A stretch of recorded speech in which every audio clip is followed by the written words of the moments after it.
اور جہاں تک اس کے فوائد کا تعلق ہے تو خود حدیث میں آتا ہے، صحیح مسلم کی حدیث ہے کہ یہ سورت کا نام سورت شفا ہے۔ اس میں اللہ تبارک و تعالی جسمانی اور مادی شفا رکھی ہے۔ چنانچہ صحابہ اکرام سر کے درد کے لیے، بخار کے لیے، سانپ بچھو کے کاٹنے کے موقع پر، یہ تمام چیزوں کے لیے اس سورہ فاتحہ کو استعمال فرماتے تھے۔ اور خود نبی کریم صلی اللہ علیہ وسلم فرمایا کہ سورہ فاتحہ جھاڑ ہے، اگر کسی کے سر میں درد بخار ہے تو سورہ فاتحہ کو استعمال کرے۔ تو اس پر جو علماء نے پھر بہت سے اس کے تجربات کرنے کے بعد اس کے فوائد بیان کیے، ان میں سے ایک فائدہ یہ ہے کہ سورہ فاتحہ اگر کسی شخص کو کوئی بیماری ہے اور یا وہ ہمیشہ بیماریوں سے بچنا چاہتا ہے اور ہر طرح کی مشکلات سے بچنا چاہتا ہے تو فجر کی سنت اور فرضوں کے درمیان یہ 41 مرتبہ سورہ فاتحہ پڑھا کرے۔ فجر کی سنت پڑھنے کے بعد اب 41 مرتبہ سورہ فاتحہ پڑھے، پھر فرضوں کے لیے کھڑا ہو جائے۔ اچھا، تو فرمایا یہ اگر کوئی زندگی کا معمول بنا لے تو دنیا کے سارے خزانے خدا اس کو دے گا، یعنی جسمانی صحت بھی دے گا اور اس کو روحانی مراتب بھی دے گا، اور کبھی کسی قسم کی کوئی پریشانی اس کو لاحق نہیں ہوگی۔ یہ ایسا عجیب نسخہ ہے، دیکھیے یہ سورہ فرض کے دوران 41 مرتبہ سورہ فاتحہ کا۔ دیکھیے بس اس میں ایک چھوٹی سی تدبیر یہ ہے کہ جب بسم اللہ کو ساتھ ملائے گا تو یوں پڑھے گا بسم اللہ الرحمن الرحیم مل حمد للہ رب العالمین، مل حمد للہ، رحیم کی میم کو الحمد کے نام سے ملانا ہے، تو 41 دفعہ پڑھنا ہے فجر اور سنت کے درمیان، ہر طرح کا کمال۔ اور اس کے لیے ایک اور عجیب بات بتاؤں کہ آٹزم کا بڑا مرض ہے آج کل، بچوں کا 2-3 سال میں ہو جاتا ہے۔ یہ 41 مرتبہ فرض اور سنت درمیان کا یہ نسخہ اتنا مجرب ہے کہ اگر کوئی شخص 41 مرتبہ پڑھ کے اپنے اس بچے میں دم کرتا رہے اور اس کو پانی پلاتا رہے تو اس کا آٹزم ختم ہو جائے گا۔ یہ عجیب، کیونکہ نبی پاک نے خود فرمایا ہے کہ دماغ کے جنون اور سرا کے لیے جو ہے نا یہ صورت بڑی مجرب ہے۔ تو لہٰذا یہ جو دماغ کا جنون ہی ہوتا ہے، آٹزم ہو جاتا ہے اور انسان کو ایک خاص دیوانگی پاگل پن سا پیدا ہو جاتا ہے، تو اس پہ عمل کرنا چاہیے، یہ مرض ختم ہو جائے گا۔ یعنی آپ نے قرآن کے ذریعے ایک دم پہلی صورت میں ہی شفا کی بات بتا دی، اور یہ آٹزم جو ہے یہ بیماری ہے، بچوں کو پیدائشی بیماری بھی ہوتی ہے، تو اگر آٹزم کے جو والدین ہیں جن بچوں کے، تو وہ اس کے والدین پڑھ سکتے ہیں، والدین پڑھ کے اس کے دونوں کانوں میں زور زور سے 2 پھونکے 3 پھونکے ماریں، پانی دم کر کے پلا دیں، بوتل میں دم کر لیں تو سارا دن اسی پانی میں اس کو پلاتے رہیں، تو یہ لکھا تو یہ ہے کہ 41 ڈیز میں آپ تبدیلی دیکھیں گے کہ اس بچے کے اندر جو ہے وہ طبیعت اس کی بحال ہو گئی۔ یہ ایک فائدہ۔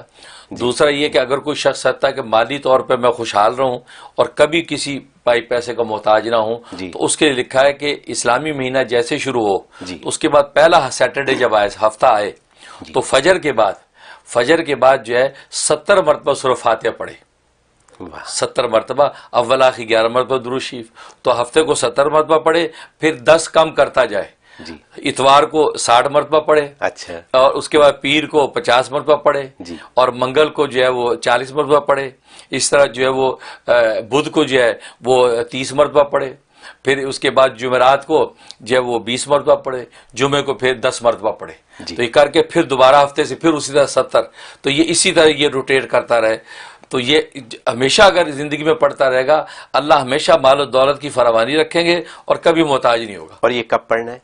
یہ جو ہے اسلامی مہینہ جب شروع ہوتا ہے چاند کا، اس کے پہلے سیٹرڈے سے سٹارٹ کر دیں۔ اور وقت اس کے لیے کوئی خاص؟ فجر کا وقت، فجر کی نماز فارغ ہو کے یہ 70 ٹائم پہ پڑھ لیں، 70 60 50 یوں کرتا جائے، پھر دوبارہ پھر 70 پہ آ جائے۔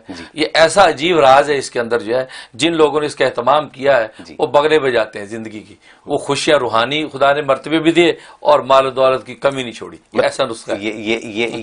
یہی فوائد ہیں، قرآن کے فوائد ہیں جن سے ہم ناواقف ہیں۔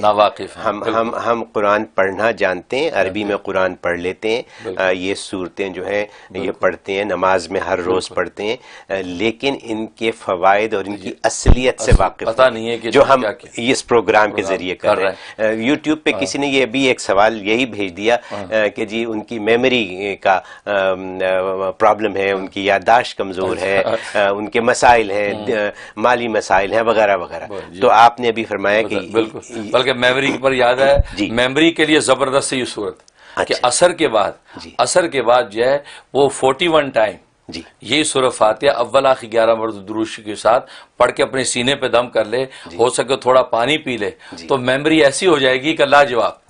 اور یہ 71 ڈیز یہ عمل کر لے تو حافظے کے لیے صورت کے اندر کمال کہ جو وظائف ہیں وہ وظائف جو میں ٹی وی پہ بتاتا ہوں کسی کے پوچھنے پہ عمومی ہوتے ہیں. وہ پوچھنے والا تو ایک ذریعہ بنتا ہے لیکن وہ عمومی ہوتا ہے کہ آپ کے اگر اسی طرح کے حالات ہوں تو آپ بالکل جو ہے وہ اس پہ عمل کر سکتے، اس پہ کوئی مذاقہ نہیں ہے، اس کی عام اجازت ہوتی ہے. باقی پوچھنے والے کا ذریعہ بنتا ہے لیکن یہ کہ خصوصیت نہیں ہوتی کہ وہی کرے کہ دوسرا کوئی نہ کر سکے. یا یہ کہ آپ نے سنا کسی اور شخص کو کوئی تکلیف ہوئی، آپ نے میرا وہ وظیفہ سنا ہوا ہے، اس کی بھی میں نے اجازت دے رکھی کہ آپ آگے بتا سکتے ہیں کہ ہاں بھی مفتی صاحب ہمیں یہ وظیفہ بتایا تھا، یہ آپ یہ عمل کر لیں. تو یہ تو ایک صدقہ جاریہ ہے، اس کی میں نے عام اجازت دے رکھی ہے تاکہ میرے لیے اللہ کے ہاں جو اجر و ثواب کا ذخیرہ جمع ہو. باقی جو ہے وہ 2 وقت کی روٹی اللہ نے انتظام کر رکھا. تو ایک سوال یہاں کر لوں گا آپ سے کہ آج کل جو یہ اہم دن گزر رہے ہیں حج سے پہلے، ان دنوں میں ہمیں کیا کیا کرنا چاہیے؟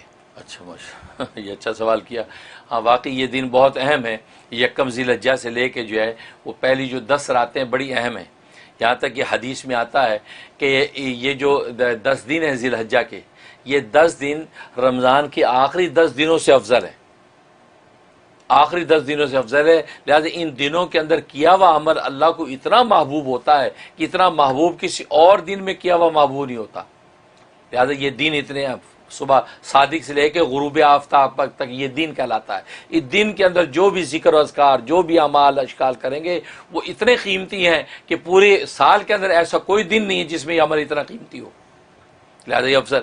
اور فرمایا حدیث میں آتا ہے کہ رمضان کی آخری جو 10 راتیں ہیں وہ یہ اس ذی الحجہ کی 10 راتوں سے افضل ہے، کیونکہ اس میں طاق رات لیلۃ القدر اس سے افضل ہے. لیکن ان راتوں کی اتنی بڑی قیمت ہے، فرمایا کہ اس ایک رات کی عبادت اللہ تبارک و تعالیٰ کے لیلۃ القدر کے برابر لکھی جاتی. یہ جو راتیں گزر رہی ہیں 10 راتیں، تو اس رات میں عبادت کے لیے آپ کھڑے ہو جائیں گے، عشاء کے بعد جو 2 رکعت نفل پڑھ لیں گے، 1 سپارہ پڑھ لیں گے، تو یہ آپ کو لیلۃ القدر سے بھی زیادہ اجر، لیلۃ القدر کے برابر اجر دیا جائے گا.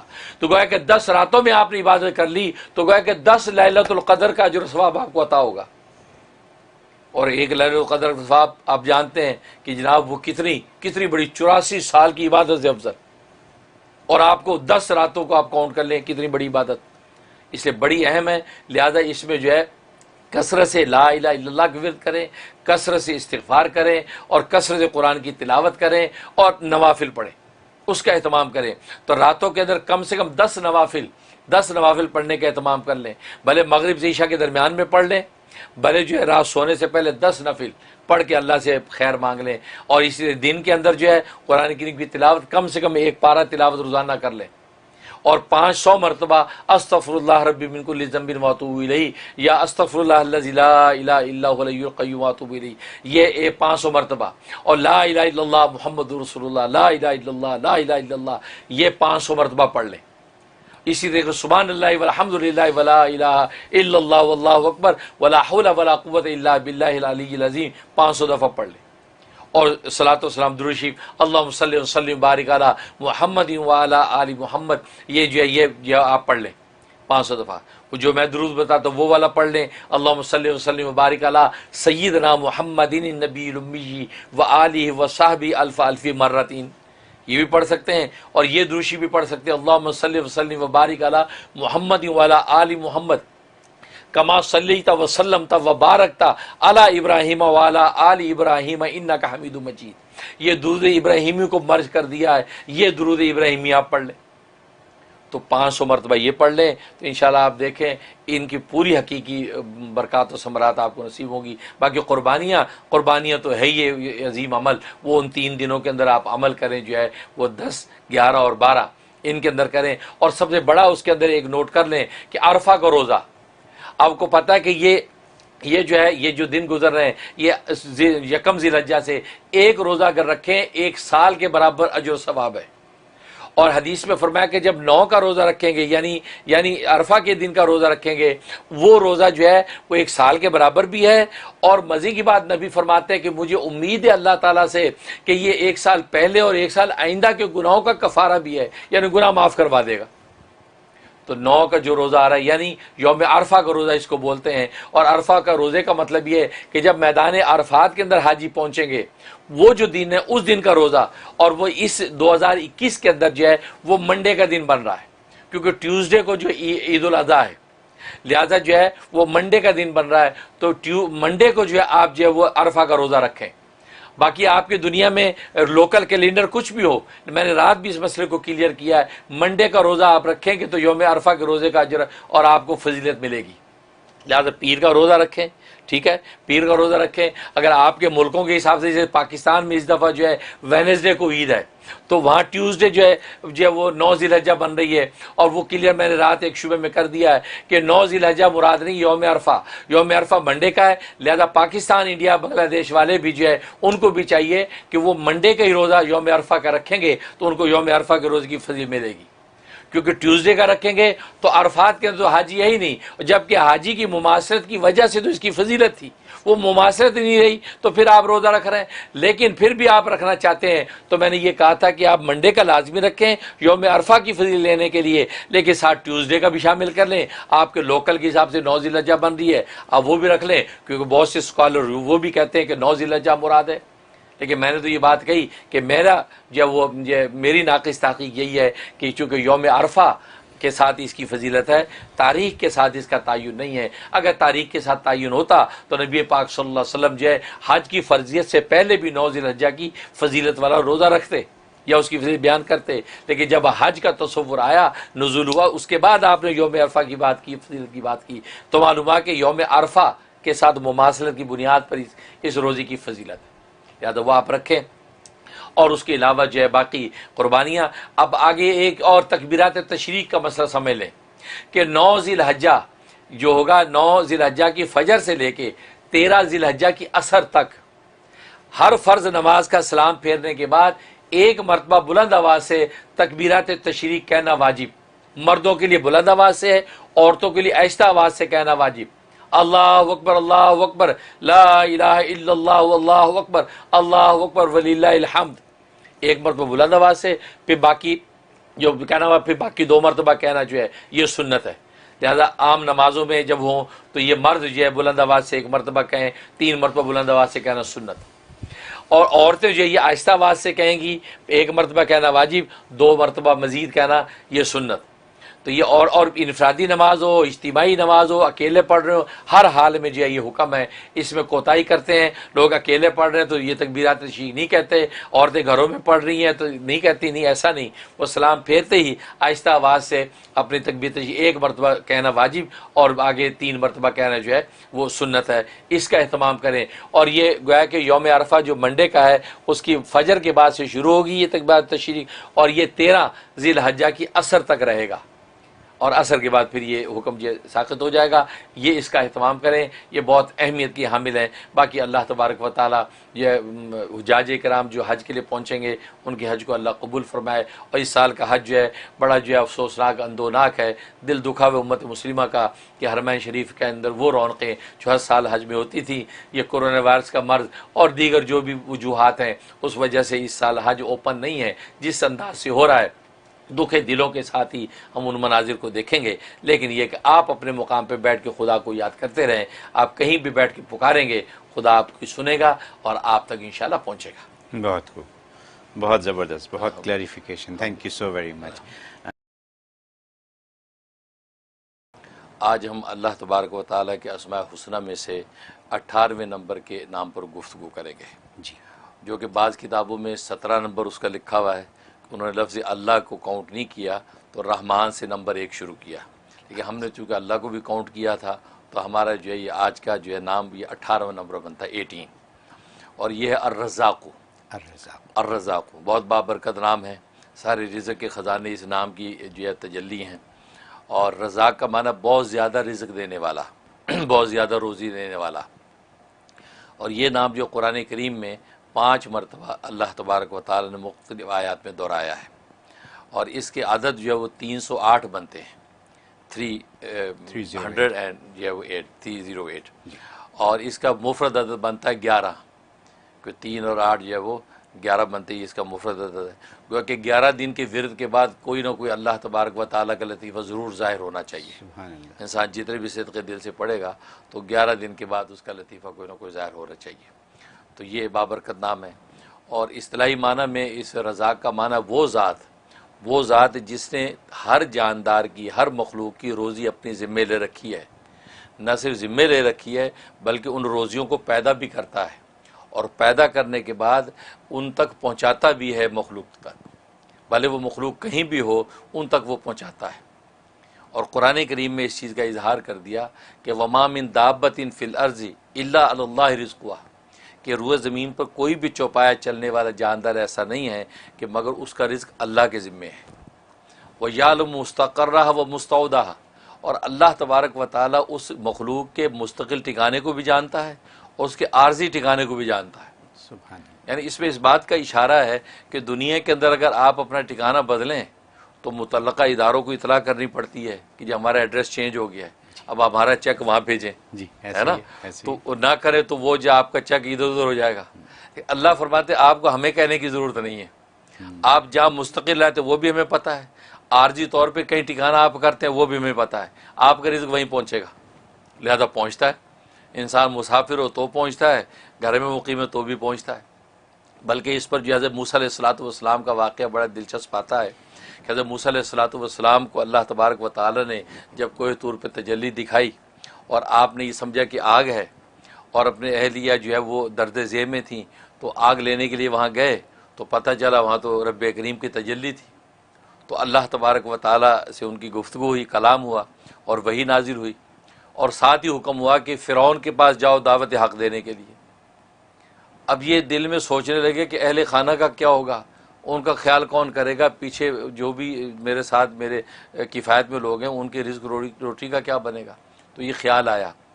تو اللہ تبارک و تعالی نے فرمایا کہ موسیٰ یہ سامنے جو پتھر ہے اس پتھر کے اوپر جو اپنی لاٹھی مار، لاٹھی ماری وہ پتھر ٹوٹا، ان میں سے ایک اور پتھر نکلا، فرمایا اس دوسرے پتھر پہ لاٹھی مار، وہ ٹوٹا، اس میں سے ایک اور پتھر نکلا، فرمایا تیسرے پتھر پہ پھر مارا تو ٹوٹا، اس میں سے ایک چھوٹا سا کیڑا جس کے منہ میں سبز پتا ہے، وہ غذا ہے وہ کھا رہا ہے، اور یہ ترانہ پڑھ رہا ہے کہ سبحان من یرانی و یعلم مکانی، کہ پاک ہے وہ ذات کہ جو مجھے دیکھ رہی ہے اور میرے اس ٹھکانے کو بھی جانتی ہے، وہ یسمع کلامی، اور میرے کلام کو بھی سنتی ہے، وہ یذکرنی ولا ینسانی، اور مجھے یہاں پر بھی یاد رکھے ہوئے ہے کہ مجھے رزق پہنچا رہی ہے اور مجھے بھولی نہیں ہے۔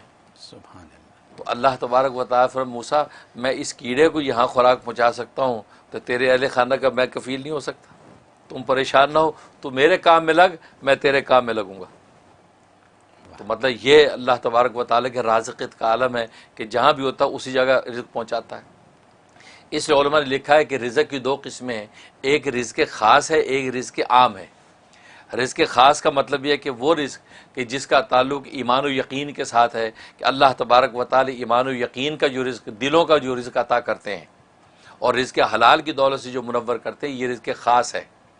اور ایک رزق عام ہے کہ جو دنیا اور سامانوں کا جو رزق ہے، یہ اللہ تبارک و تعالی بلا تفریق کافر مومن سب کو عطا کرتے ہیں، لیکن رزق خاص جو ایمان و معرفت کا رزق ہے وہ صرف اللہ تبارک و تعالی مومنین کو عطا کرتے ہیں، اور اہل ایمان کو اللہ یہ توفیق دیتے ہیں کہ وہ رزق حلال کی کوشش کرتے ہیں۔ اور ابن قیم رحمہ اللہ تعالی نے بڑی خوبصورت بات کی کہ اصل میں رازقیت کے دو مفہوم ہیں۔ رازقیت کا ایک تو مفہوم یہ ہے کہ اللہ تبارک و تعالی جو ہے وہ ایک وہ رزق عطا کرتے ہیں جو انسان کی ایمانوں اور انسان کے سامانوں کا رزق ہے، اور وہ اپنے انبیاء اور اولیاء کے ذریعے سے اللہ تبارک و تعالی مخلوق تک پہنچاتے ہیں۔ اسے علم و عرفان کا رزق بھی ملتا ہے، یعنی قلوب کا رزق، اور اسے انسان کے ابدان جو بدن جسم ان کا رزق حلال وہ بھی ان کے ذریعے سے مہیا ہوتا ہے، ایک یہ مطلب۔ اور دوسری قسم رزق سے مراد یہ ہے کہ وہ رزق جو رزق حلال ہے، جو بدنوں کا علم ہے، اللہ تبارک و تعالی نے بدن کی نوعیت طبی طور پہ ایسی بنائی ہے، ایسی اندر وینز اور رگیں اور ایسے سلسلے رکھے ہیں کہ وہ رزق ان کے ذریعے سے اسے اپنے متعلقہ مقام تک پہنچاتے ہیں۔ کیونکہ اگر رزق موجود ہو اور اندر کھانے کا نظام ڈسٹرب ہو جائے تو کیسے پہنچے گا؟ تو فرمایا کہ انسان جب کھاتا ہے تو وہ نالیاں اللہ نے ایسی بنا رکھی ہیں کہ ہر چیز اپنے اپنے مقام پہ جا رہی ہے، پانی اپنے مقام پہ جا رہا ہے، غذا اپنے مقام پہ جا رہی ہے، ہر چیز اپنے اپنے مقام پہ ٹھہر رہی ہے۔ اور پھر کھانے کے بعد انسان اگر الٹا ہو جائے تو وہ کھانا باہر پلٹتا نہیں ہے، یعنی ایسا نظام رکھا، کھانا گیا اب وہ پلٹ کے باہر نہیں آتا۔ فرمایا یہ جو دوسرا رزق کا مفہوم ہے کہ اللہ نہ صرف کھلا دیتا ہے بلکہ کھلانے کے بعد وہ اس کو اپنے اپنے مقام پر پہنچا دیتا ہے اور اس کے اچھے اور نیک اثرات ظاہر کرتا ہے۔ یہ اللہ تبارک و تعالیٰ کی رازقیت ہے جو کسی دوسری ذات کو حاصل نہیں ہے. اس لیے اللہ تبارک و تعالیٰ رزاق ہے، یعنی بہت زیادہ روزی دینے والا، مطلب نہ صرف روزی دینا بلکہ روزیوں کو پیدا بھی کرتا ہے اور اپنے اپنے مقام پر ہر ایک کو اس کی روزی پہنچا بھی دیتا ہے. یہ رازق ہے. اور جہاں تک اس کے فضائل و فوائد کا تعلق ہے تو ایک اس کا فائدہ یہ ہے کہ اگر کوئی شخص چاہتا ہے کہ مشکلات اور باریک بین چیزیں، خاص طور طالب علم، پروفیسر اور اسی طریقے سے لیکچرر، پڑھنے پڑھانے والا آدمی چاہتا ہے کہ باریک بینی مجھے حاصل ہو جائے، تو صبح اٹھتے ہی نہار منہ، ابھی اسے کلی نہیں کی، منہ نہیں دھویا، اٹھتے ہی 20 دفعہ یا رزاقو کا ورد کر لیا کرے. 20 دفعہ سے بیٹھے بیٹھے یا رزاقو یا رزاقو یا رزاقو، بس اس کے بعد اپنے کام میں لگے. اور میں اللہ تبارک و تعالیٰ اس کو ذہن کو ایسا کشادہ اور تیز کر دیں گے کہ باریک سی باریک بات بھی سنتے جھٹ اس کے نتیجے کو پہنچ جائے گا. ایسا ذہن کھول دیتے ہیں. یہ اس میں فائدہ. اور دوسرا فائدہ یہ ہے کہ اگر کوئی چاہتا ہے کہ گھر کے اندر رزق کی فراوانی ہو جائے اور گھر سے بیماریاں اور آفتیں نکل جائیں اور گھر جناب جنت نظیر بن جائے، تو فرمایا کہ وہ شخص روزانہ صبح کی نماز پڑھنے کے بعد، فجر کی نماز کے بعد اپنے گھر کے چاروں کونوں میں 10 مرتبہ یا رضا کو پھونک دیا کرے، اور اس کونے سے شروع کرے جو کونا جو قبلے کی طرف سیدھی طرف ہے. اگر قبلہ ادھر ہے تو سیدھی طرف کا کونا وہ ہے، تو سب سے پہلے اس کونے پہ کھڑا ہو کے یا رزاق 10 دفعہ پڑھ کے 3 دفعہ پھونک دیا. پھر الٹی طرف آ جائے، پھر 10 دفعہ پڑھ کے، اس کے بعد یہ پیچھے کی طرف آ جائے 10 دفعہ پھونک، پھر اس طرف. تو گویا کہ چاروں کونوں پہ 10 دفعہ پھونک دیا کرے تو گھر میں رزق کی فراوانی ہو جائے گی، غیب سے رزق آئے گا اور کوئی بیماری گھر میں نہیں ٹھہرے گی. ایسا زبردست فائدہ ہے. اور تیسرا فائدہ اس کا یہ کہ اگر کوئی چاہتا ہے میں دولت مند ہو جاؤں، مال و دولت حاتم تائی بنوں، بانٹوں بھی اور اللہ عطا بھی کرے، تو فرمایا کہ وہ شخص جو ہے فجر کی سنت اور فرض کے درمیان 550 مرتبہ 550 ٹائم جو ہے یا رضا کو ورد کرے. اول آخر 11 مرتبہ درود ابراہیمی پڑھ لے، اور یہ کرنے کے بعد اب یہ فرض نماز اپنی فجر کی ادا کرے. فرمایا کہ جناب ایسا اللہ غیب سے اس کے انتظامات کریں گے، قرضے اتریں گے اور وہ دولت مند ہو جائے گا، مالدار ہو جائے گا. یہ اس میں زبردست فائدہ. اور ایک اس کا فائدہ یہ ہے کہ اگر کوئی چاہتا ہے کہ میں جس سے ملاقات کرنے جا رہا ہوں وہ میری جو حاجت و ضرورت ہے وہ اس سے پوری ہو جائے، اس کے دل میں اللہ ڈال دے کہ وہ میرا یہ کام کر دے. فرمایا کہ جب اس کے پاس پہنچے تو 17 مرتبہ 17 ٹائم یا رضا کو پڑھ کے اور اس کے اپنی درخواست پیش کر دے تو اللہ تبارک و تعالی اس کے ذریعے سے اس کی ضرورت پوری کر دیں گے اور کسی قسم کی کوئی رکاوٹ نہیں آئے گی. اور ایک فائدہ یہ ہے کہ اگر جو ہے یہ چاہتا ہے کہ اللہ تبارک و تعالیٰ کیا کوئی خاص مقام اور قرب مجھے حاصل ہو جائے، ظاہر ہر بندے کی خواہش ہوتی ہے، تو فرمایا تنہائی میں بیٹھ کے، وہاں نہ کوئی بچہ ہو نہ کوئی بڑا ہو، اکیلے تنہائی میں بیٹھ کے 1000 مرتبہ پوری یکسوئی کے ساتھ یا رزاقوں کا ورد کرے اور اللہ سے مقام خاص مانگ لے. فرمایا کہ ابھی ایک چلہ پورا نہیں ہوگا تو اللہ تبارک و تعالیٰ اپنا خاص قرب اس کو عطا کر دیں گے اور وہ محسوس کرے گا. یہ زبردست فائدہ. اور ایک فائدہ یہ ہے کہ اگر کوئی قیدی ہے، قید میں ہے بے گناہ، تو قیدی کو چھڑانا چاہتا ہے، یا کوئی مریض ہے بیچارہ وہ مرض سے چھٹکارا چاہتا ہے، تو فرمایا کہ 125 مرتبہ پڑھ کے آپ اس قیدی کے لیے دعا کریں.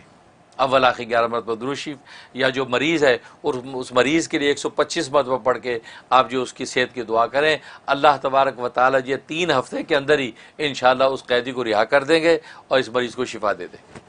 یہ زبردست کے فوائد حضرت ماشاءاللہ. اور جہاں تک خواب میں تعبیر کا تعلق ہے، اور میں خواب میں اگر یہ دیکھا، اس کا مطلب ہے اللہ تبارک و تعالی اس کو اپنا قرب خاص عطا کریں گے اور دین دنیا کے جو ہے رزق اور دولتیں اس کے لیے آسان کر دیں گے. لہٰذا یہ صدقات کا اہتمام کرے، مالی صدقہ غریبوں میں بانٹنا شروع کر دے، اللہ مقام خاص بھی دیں گے اور رزق کی فراوانی کر دیں گے. یہ تعبیر. سبحان اللہ. حضرت یہ جو رزق کی جو آپ نے آج تعریف بیان کر دی ہے، رزق خاص، رزق عام، اور اس کے علاوہ جو آپ نے اتنی ایکسپلینیشن دے دی ہے، یہ پہلے نہیں سنی کسی، میں نے نہیں سنی، اور مجھے یقین ہے کہ ہمارے دیکھنے والوں میں سے بہتوں نے اس کو نہیں سنا، نہ اس کو سمجھا. آج جو یا رزاقوں کے اوپر جو بات ہو گئی ہے، اگر ہم اس کو اپنا لیں واقعی تو ہمارا تو بیڑا پار ہے، سب مسئلے حل. یہ اگر میں انگریزی میں کہہ دوں کہ آج آپ نے $1 ملین سولوشن دے دیا. صحیح بات ہے. کیونکہ اگر فجر کے وضو سے پہلے 20 دفعہ پڑھ لیں، کتنے 2 سیکنڈ لگتے ہیں 2 سیکنڈ، ٹھیک ہے، وہ پڑھ لیں. پھر اس کے بعد سنتوں اور فرض کے درمیان 550 دفعہ پڑھ لیں، ٹھیک ہے. اور پھر اپنے گھر کے چاروں کونوں میں اگر آپ پڑھ کے پھونک مار دیں 10 مرتبہ، 10 دفعہ، کیا دیر لگتی ہے، ٹھیک ہے. تو یعنی یہ ساری آپ کی جو برکتیں ہیں وہ آپ نے اکٹھی کر لیں، جا نماز پہ بیٹھے بیٹھے ہو سکتی ہیں ساری، ٹھیک ہے. اور اس کے بعد پھر مریضوں کے لیے بھی ہو گیا، دولت کے لیے بھی ہو گیا، اور قرب اللہ اس کے لیے بھی ہو گیا. تو اور کیا کرنا ہے ہمیں، اور کیا چاہیے ہمیں، تو سب کچھ تو ہو گیا. یہ اتنی باتیں اور اتنی قیمتی باتیں، سبحان اللہ سبحان اللہ. مجھے یقین ہے کہ دیکھنے والے اس سے بہت فائدہ اٹھائیں گے، میں بھی اٹھاؤں گا، آپ سب بھی اٹھائیے گا.